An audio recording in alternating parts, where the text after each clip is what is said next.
How's it going? Well, There's a lot of rainbow going on. Oh, we look like color-coded. We look like a flower down here. In the back. Clark now. In the back. something In the back. Clark, load up.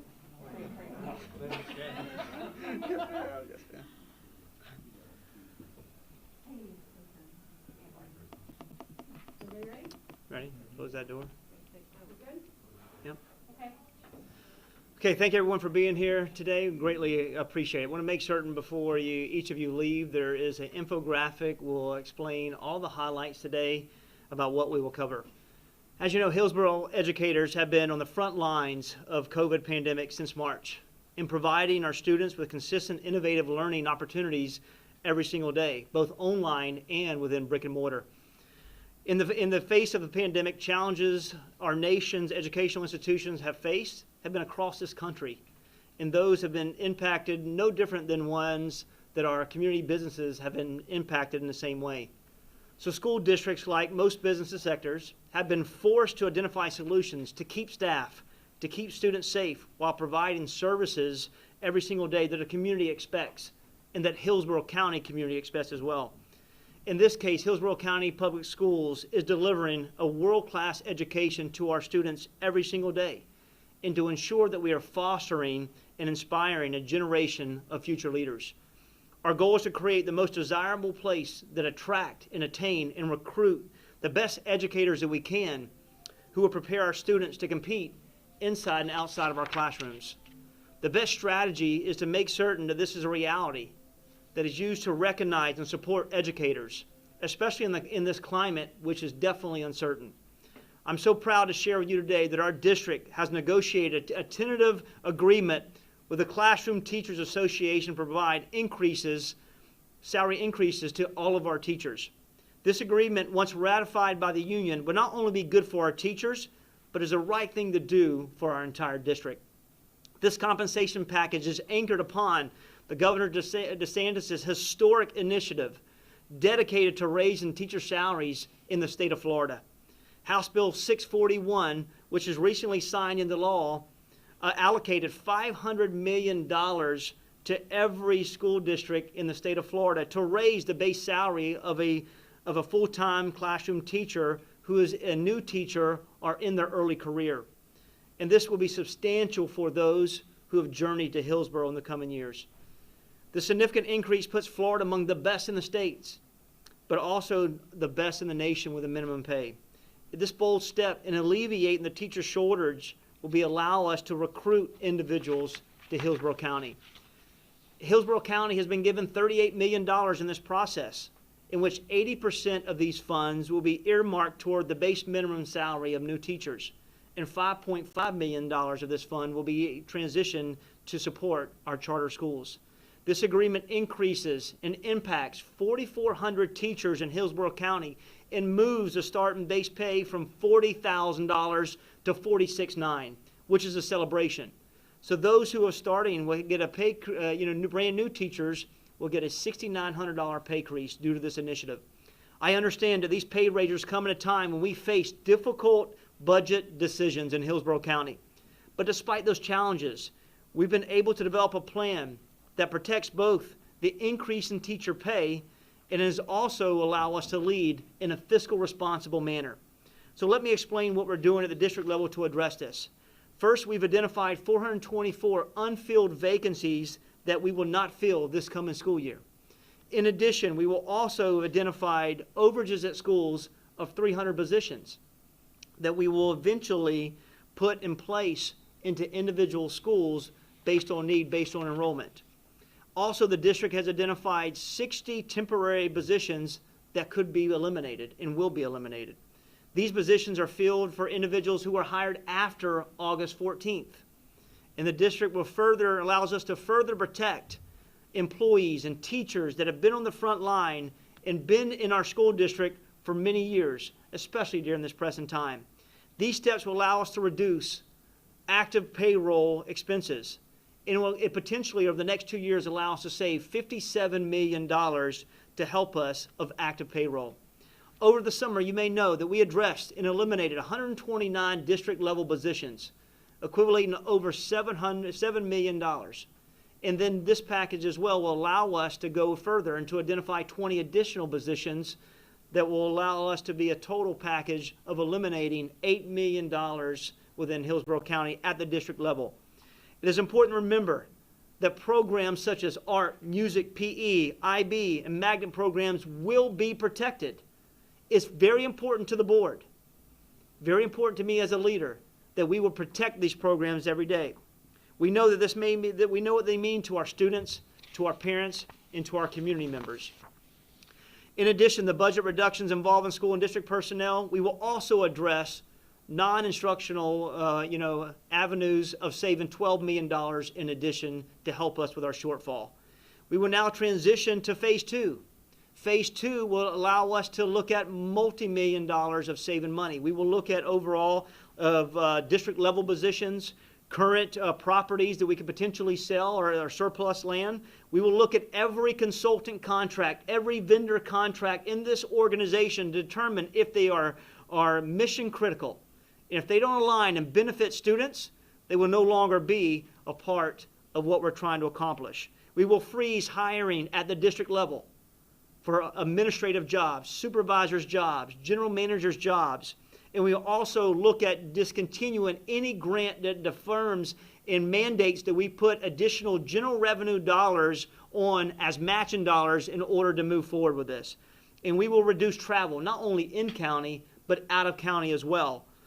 So moving forward, we have the opportunity to reset our priorities as a school district, to chart a plan and a pathway moving forward. When I arrived here 7 months ago, I shared my vision to create a world-class learning experiences for Hillsborough County.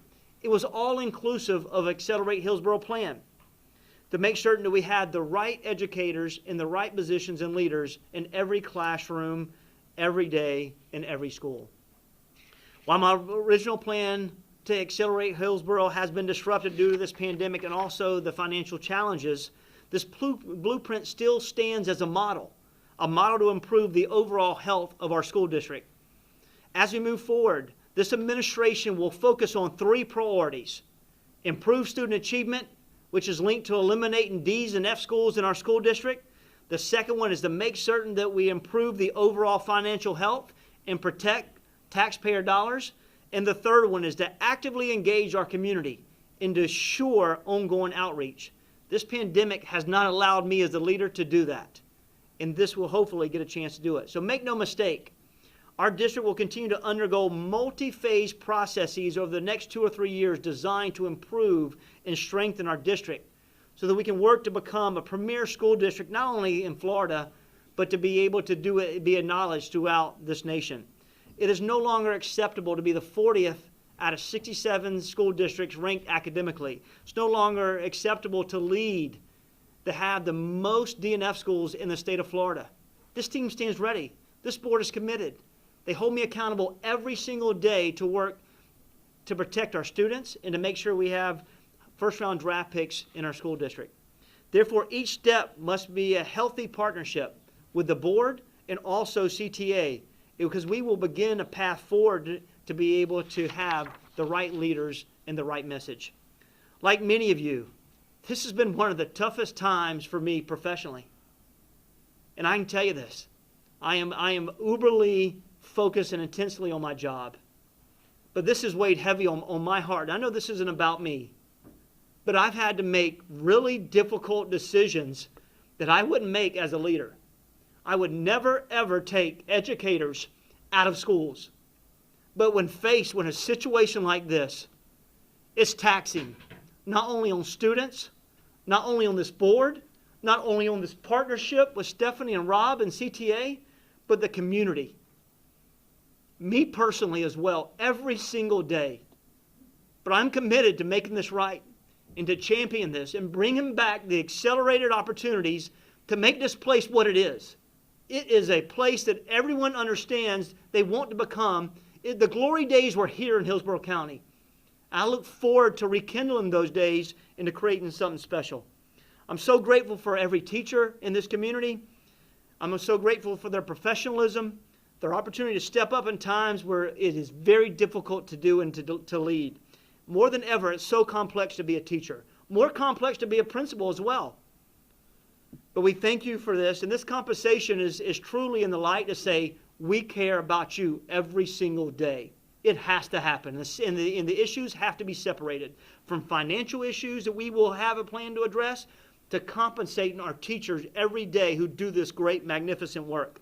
I want to thank CTA for their hard work for this team. It's been hard work trying to get where we are right now. The process hasn't been easy. Hasn't been easy for the board. They understand the situation they're in. They've been team players through this work. But I assure you, for us, we will work together. I'd like to ask at this time Rob Crete and also Stephanie Baxter-Jenkins from CTA to talk a little bit about this exciting news for our teachers and our pathway forward. Thank you, sir. Rob Crete from the Hillsborough Classroom Teachers Association. We are happy and proud to have reached this agreement today. We would like to thank the superintendent and the staff, as well as the school board, for helping us reach this agreement. It will certainly help our early career teachers get that designated money from the legislature that Governor DeSantis has allocated for them, as well as recognizing the hard work of the veteran teachers in our district. I would like to be very clear that we are very proud of the hard work that our teachers and our support professionals are doing every single day throughout this pandemic. When it began in the spring and the work that they did to just roll up their sleeves and do that job every day to meet the needs of the kids, and the work that they're doing right now to even go deeper with the dive of the work with e-learning, the simultaneous teaching, and the brick and mortar work that they're doing with the kids every single day is unmatched in this state. So I'm very proud of that work, and I'm very happy for this agreement today. I would also like to say that we're thankful with the superintendent and his staff, as well as the school board, in recognizing and saving the many jobs that we did throughout this process. We know that a lot of the jobs are moving and that we have to have those teaching positions where the kids are, and we're currently actually making that happen. But recognizing the hard work that people are doing and saving those jobs is very, very important to me, to us as an organization, and to this school board and to the superintendent. So I'm very thankful for that, and we are very proud for this tentative agreement today. Stephanie? I think you covered it. Thank you. In addition, I am so thankful for every one of our school board members who have been partnering in this work, and they continue to lead the way to make certain that we are in a good financial situation. And at the same time, making certain that we are rebuilding a culture that has been truly difficult to lead through during a pandemic. And, I want to say that our school board truly, genuinely cares. Every conversation that I have with them, first it's about kids, and then it's about educators and personnel. And then third is all about finances. But overall, they have been leaders, they have been consistent, and they will continue to be a partner in this work every day. And it's my opportunity. I'd like to ask that our school board chair, Ms. Melissa Snively, to come up to say a few words. Thank you so much, Superintendent Davis. On behalf of the school board, I'd like to first thank the Hillsborough Classroom Teachers Association for their continued advocacy for our teachers and their ongoing partnership with the school board and our district. We are sensitive to the challenges that our teachers are facing in schools. Mr. Crete made very good points about how hard our teachers are working, no matter if they're teaching online or in person. This pandemic has created so much angst across our community, and teachers are giving their all and more to ensure our students are learning and growing. We're tackling budget challenges together. The school board is thankful we are ensuring certain programs are protected that are very important to our school board members and that are wonderful programs for our students. We know these are uncertain times, and we have very difficult and challenging decisions that we're having to make. Today's announcement of our salary increase for teachers will ensure that our Hillsborough County Public Schools is a desirable place to teach, but more importantly, for our students to learn. Thank you again to our teachers and everyone who worked so hard for your dedication to students at this unprecedented time. Thank you.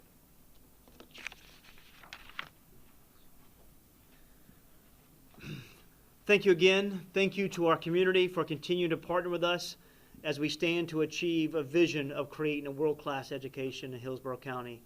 I'm happy to, at this point, to take any questions that each of you may have. I'm sure you know that there are teachers, students, and parents who are side right now. Yeah.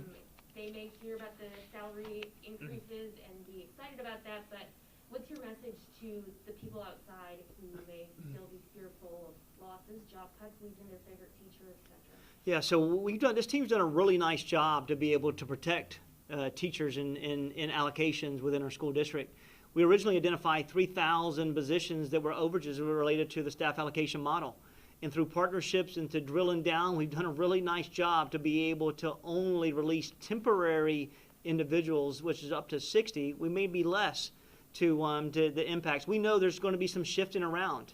We know that relationships have been built in a short period of time. At this time, there's usually master schedule changes as well that's done at the beginning of October. We just thought right now that during a pandemic, when you have e-learning, simultaneous teaching, at the same time you have brick and mortar, the best transition time would be the semester. We didn't want students to lose momentum. We didn't want them to lose their grades. And we want them to be able to have and finish that 9 weeks in a collective manner. We know that they've built some beautiful relationships with our teachers. We've got some of the best teachers in the state, in the nation.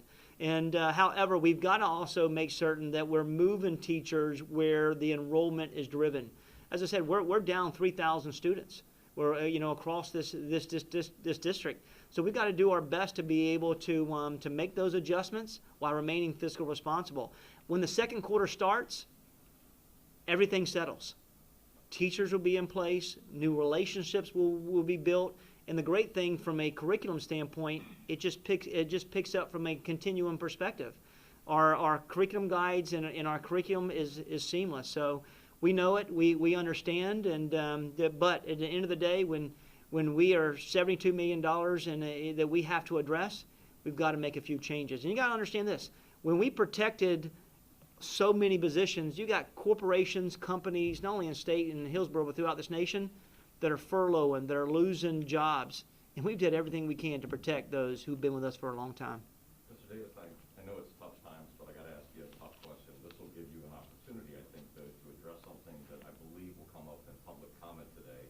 It's a conversation that began as background noise and now it's becoming louder in the community, in that people have come forward to tell us that they're concerned about the number of employees you brought with you from Clay County and that are now employed here, that they are saying are making more than 6 figures each, and that I know you're making administrative cuts, but of those individuals you brought with you from Clay County, how many of them were cut? How many of them are still on the payroll? So the biggest thing is to see, when I came in, I cut $7.5 million from the district level personnel. $7.5 million, that's a lot. That's 129 district positions, and we'll cut another 20. Related to the team that we bring in, my job is to bring the best team that understand and has proven track record to accelerate student achievement. If you look at last year's executive team, the overall cost was $4.6 million. My cost for my executive team is $3.9. I've saved $700,000.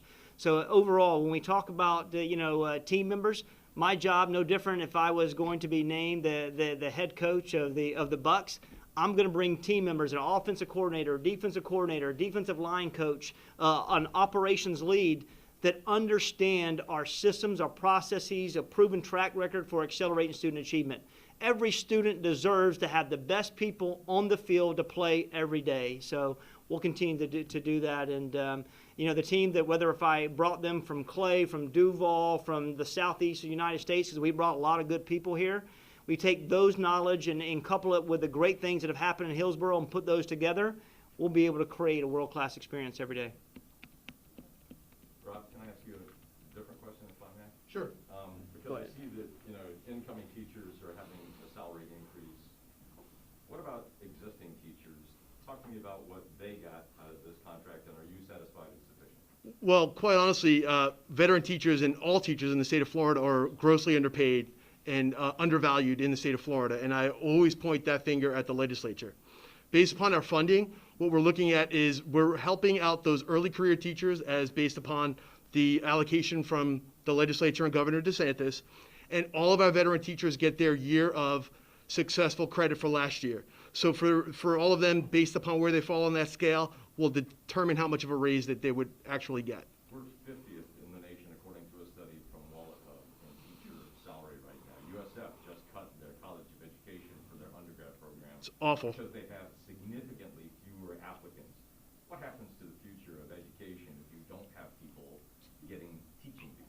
Well, I think that it answers itself, and I'm not sure that's a rhetorical question. We're finding ourselves in a real quandary here in Florida as we continually cut up the budget and basically marginalize public education across the state, and it's been going on for 20 years. Until we fix that, we can't really make the changes that we really need to do in public education. And as we cut positions, I think everybody up here would agree, we need more people, not less, but we have to do more with less based upon the numbers that we're given.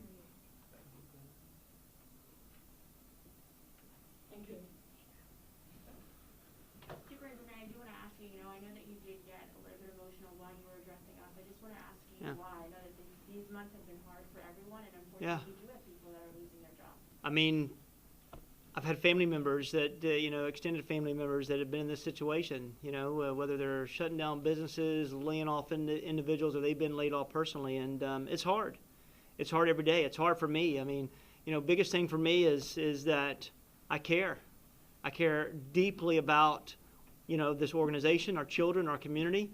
And I just haven't had a chance to make those connections. But any time that you are laying off individuals or letting go individuals, it's hard. It's tough. We're going to do everything we can as we get to a point where we're going to have a great marketing plan to get children back in the coming weeks, and we hope to be able to take those 60 individuals and bring them back to our organization. So, I mean, for me, it's I take every hire personal. Every decision we make, I take it personal. I pride myself on doing great things for children and protecting the working conditions of employees. And, I want to be successful. I want to be successful, and that means being able to create full option graduates for every one of our students.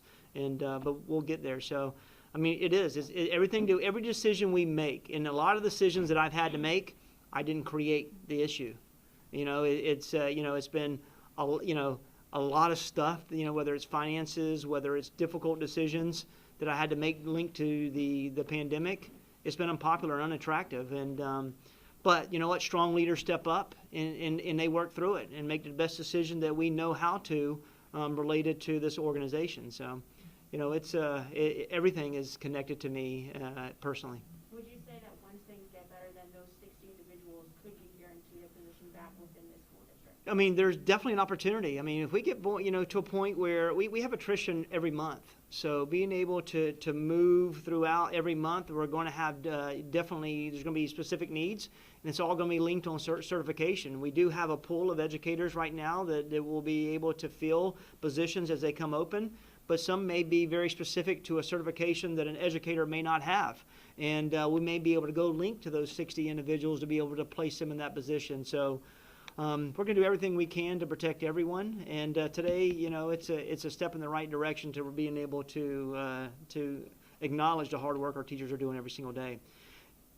And back, to your question, if you look at surrounding counties, whether it's superintendents and throughout the nation, and you look at teams, you look at Orange County. They're making significantly more than anybody on this executive team. So we'll have that information to you if you need it. Yep. Thank you. All right, thank you. Appreciate it. Thank you. Thank you. Thank you.